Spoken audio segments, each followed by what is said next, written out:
the YouTube. Why do girls just expect you to know exactly what? I had the situation. Supposed to be there at 7, apparently. Asked her what time to be there. She said, in no specific words, oh, the thing is 7 or whatever. Never said like it starts at 7, be there at 7. I'm like, I'm gonna be there at 7:30. Oh, that's late. I'm already there. So she leaves because I'm not there. I'm like, okay. I get there at 7:10. She already gone. I'm like, you coming back? She's like, no. I'm like, okay. In my head, I'm like, you never specified like be there at 7 because it was her idea to go to this place, right? So I feel like if it's your idea, like to do this thing that you know starts at a certain time and you want to be there at a certain time, it would behoove both of us for you to communicate that we got to be here at this time, right? It's the logistics, man. It's tough. This is a big problem in dating, because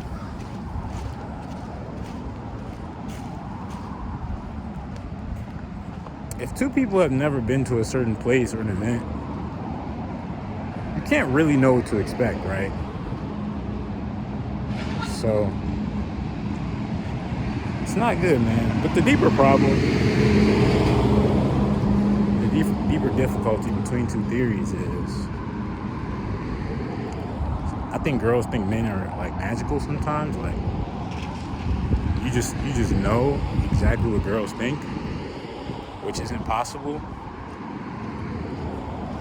Or like even if you don't know, you'll try to sell that idea to them, which is what some girls call romance. You know? Like, I'll just constantly guess at the most, I don't know.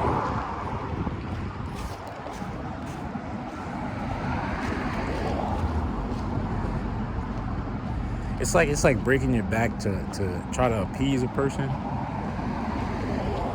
Which you could call that romance, but I think the problem is like the reality is when you're trying to do stuff in the real world, it's kind of logistical. You got to set stuff up, but a lot of girls, can you make the plan? Can you just do? It's like, yeah, but then on the other end, it's still going to be logistical for you. Then it's just going to be me telling you what to do all the time, and some girls like that. I don't think that can work long term.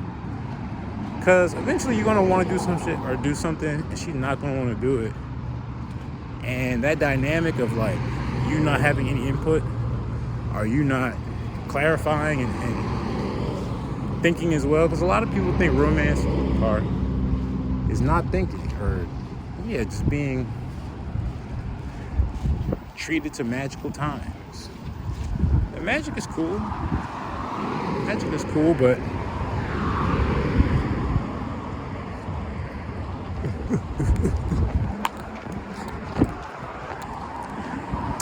there's always a certain amount of effort anybody has to put into it, man.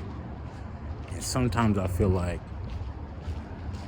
on the girl's side, it's you don't like me unless you put in like 5x effort, or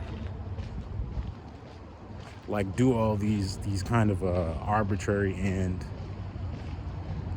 very particular things to show me that you like me. And it's like, that's kind of just in your mind. Because before we agreed to do this thing, that criteria didn't exist. See my tear? I'm crying. Criteria didn't exist before we planned and agreed to do this thing. So to be judged on how well I do this one activity is kind of, I think you're missing the boat. I think the point that the guy wants to do the activity with you is more the indicator of how much he likes you, right? And then in my case, it was like, okay, she didn't come. I'm like, you want to go somewhere else? She's like, I don't know if I want to go there. She was like, yeah. Meet you there at 8. I get there 7:45. I'm like, I text, I'm on the way. Right after that, 7:15. She said, okay. 7:45, I get there. I'm here. Actually, I feel bad about this. I don't want to go. Didn't come. Okay. I sent an acknowledging text message. I get it. On her part, no reciprocation of like the effort you put in. You drove to these two places. What's up with that? Yeah. I think there's an asymmetry there. I think whenever a girl can say like, what's the stop sign? You're not validating my feelings. Even if they're wrong, it sounds like they're right. Because they phrase the argument in such a way for it to be subjective. And in our case, it was not subjective. It was a failure on both of our parts. However, once we acknowledged that first failure and she agreed to go to the second place, right? She could have said, you know what, I'm going to think about it for a few minutes. She agreed to go, didn't show up, didn't even apologize for being like, you know what, I'm sorry I made you go that far. That to me felt a little selfish, right? But I thought about this before I started recording this video. It's like when you have kids, the first one to cry is the victim. It's kind of how I see it. She cried first, you know? Like if I throw a temper tantrum, say like before we even get there, I'm like, before it's even time to be there, I'm like, wait, we have to be there at a certain time. You didn't communicate that. I feel like that I'm the victim. However, we both could have done better communicating that. But yeah, man. Girls, men can't read your mind. Nobody can read your mind. And romance isn't people reading your mind. Or like bending their back to do stuff. You know? Because think about it like this. If I know then that's the key, then it isn't romance, right? It isn't authentic if I know that doing this one thing is going to work.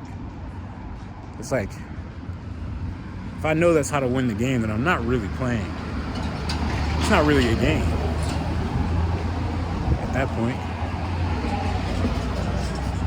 It's not a game at all. What are your thoughts? Let me know in the comments. Do girls think, or girls, let me know. Do you think dudes should read your mind, or can? Let me know if I'm off on this. Or if, even embarrassingly, you've had a situation where you got a little too, upset when plans didn't work out, and you put that all on the guy. It could have been the situation. It could have been the communication. Could have been a lot of things, man. I think the main thing is, do you try to solve the problem? If you do, then it's good. If not, maybe keep it going. Keep it moving. Signing off.